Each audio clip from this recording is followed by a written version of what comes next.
Hi Speechies, it's Lisa and welcome back to Speech Fairies. Today I have a couple of games to show you. This is kind of the end of fall stuff, so I start with the apples and then I move to pumpkins and leaves falling. These are the games that I would use in sessions for anything to do with this time of year. So fall, you can see this big one here on the left is harvest time. And then we've got Apple Adventure Game with Johnny Tractor from John Deere. And I recently picked up this one. This is the Memory Match from the dollar store. And the last one here is, maybe look familiar, here is Hi-Ho Cheerio, which I sometimes pretend they are apples. So the first one I'm going to show you here is Harvest Time. It's a cooperative game. This is a great company. They're called Family Pastimes and they make cooperative games. This is an older one. They've kind of updated their artwork and updated their boxes a little bit since they made this one. It's a really cute game for this time of year. So I'm just going to show you the game board.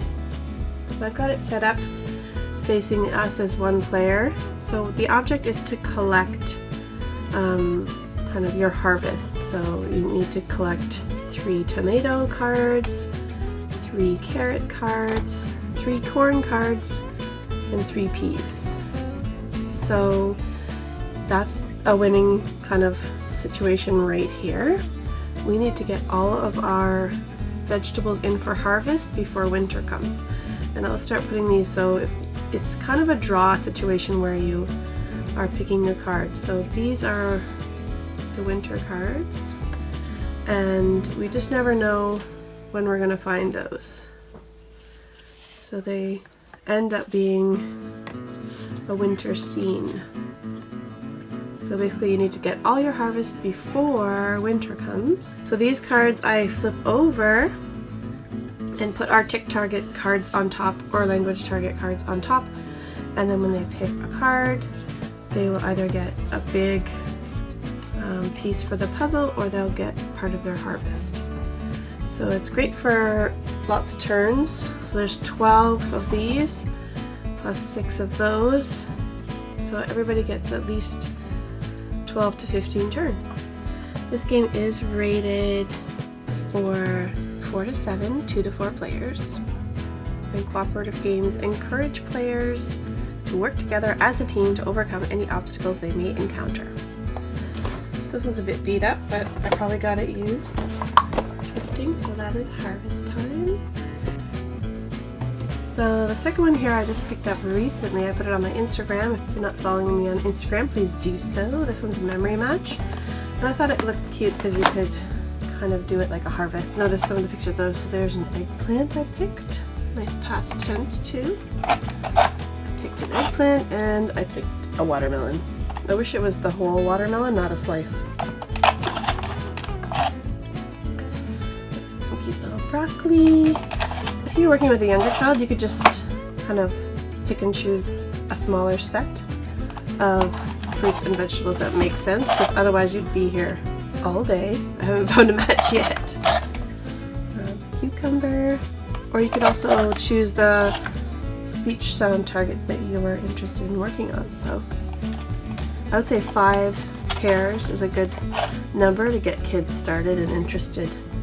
Not that oranges grow in the ground either, doesn't make sense. You could even have like a little wheelbarrow or something, like a prop.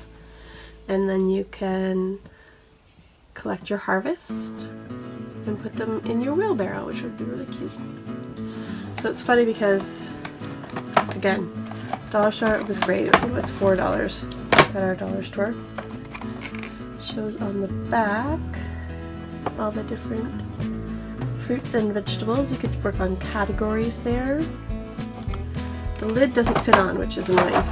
So the lid that it came with, you'd have to have all of the pieces laying flat or underneath for it to close. Kind of demoed in the store with just this clear plastic on top. Sort fruits and vegetables if you wanted, and little cute little miniature baskets, anything miniature kids like. The next one is Hi-Ho Cheerio. Again, the cover shows kind of that they are cherries because they're very proportionate and small for this little boy. But if you don't show them the cover, this piece pops out. There's many different versions of this game. I just set up quickly inside this one. I liked it because it looked like a book. So just to show you, this is what comes with it. So you have trees. There's four trees. And you have the little fairies, which we're going to call apples. So you can play this game in summer and in fall. So I just set up one of the trees so you can see that they do look like apples once they're on the tree.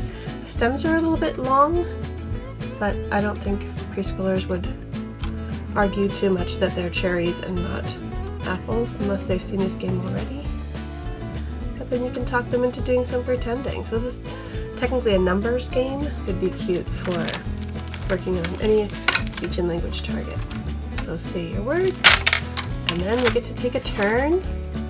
You spin and collect some apples instead of cherries. And these are your little baskets. So this one's blue, so that's where the person collecting from the blue tree would put their apples.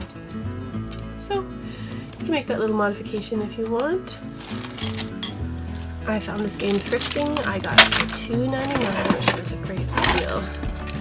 It is Hi-Ho Cheerio for $2.99. I showed it in a haul video recently. So it just goes on top, and it's great for travel. Great for plurals. How this cover just slides right on. Is this Johnny Tractor John Deere Apple Adventure game. Help Johnny Tractor find the golden apple. I've also seen some cute puzzles with the tractor, and I think I showed a book that goes with this one as well. It was relatively inexpensive, less than $10. I found it at one of those off-price stores, like TJ Maxx, Winners. Our cute little tractors here. There's 4. They sit on the corners, and you can see that the blue is where it starts and the red is where that's where the red finishes. So basically they're going on a diagonal across the board, but you can only pick a tree that's kind of near you. You can go right, you can go left, but you can't go in the middle. You can't go between the trees.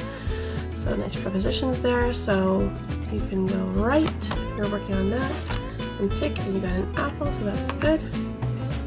This game, the instructions say you can keep going until you hit a raccoon, but if I want lots of turns for speech and language, especially a group, I would take turns just like a regular game.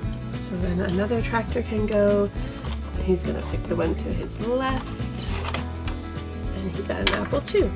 And then you can move and take that spot. So you can keep going. Again, you can go to the right or the left, but you can't go diagonally. So you can go this way. We've got another apple. Going across as fast as we can. If you get this symbol called alligator, and you get an extra turn, you pick a card from the board and put it off to the discard pile, and the player can now move another space and then pick another card. So that's what we'll do. We'll move diagonally. Let's go right this time. We got another apple, so that's great. And you can go straight or left. So we're gonna go left. Oh, this is what we found. This is one of the raccoons. And when you get a raccoon, oh no, a raccoon, you have to take one of your apple cards from your own personal pile and put it back in the board as far away from your tractor as you can. Working on S-blends, we talk about spots and spaces, and the raccoon will steal one of your apples. So he always steals one, and then we take them both out of play. So you basically just work your way across the board, taking turns. Uh-oh, we got another raccoon. And then when you get to the other side, it doesn't really matter who gets there first. It kind of happens at the same time when you're playing with more than one tractor. That's when we count our apples and see who got the most apples and the fewest raccoons. It's really cute and portable and light and easy to take anywhere, and kids love it. They love the element of surprise. It's an apple! Please like, comment, share, and subscribe. Thanks for watching. and we'll see you very soon. Bye for now, everyone.